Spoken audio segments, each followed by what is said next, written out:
আসসালামু আলাইকুম। এই মুহূর্তে আমরা এসছি বীরে গর্স।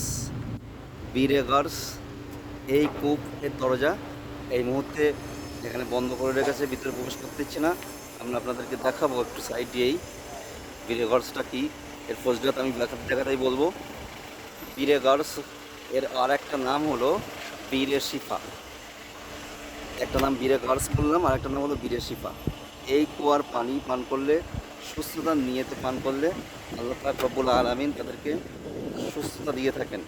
পাশাপাশি রাসূল করিম সাল্লাল্লাহু আলাইহি সাল্লাম এই কূপের পানি পান করতে খুব পছন্দ করতেন, এবং তিনি এই কূপের পানি পান করার জন্য নিয়ে যেতে বলতেন। এই কূপের পানি প্রচণ্ড ঠান্ডা ছিল এবং মিষ্টি ছিল।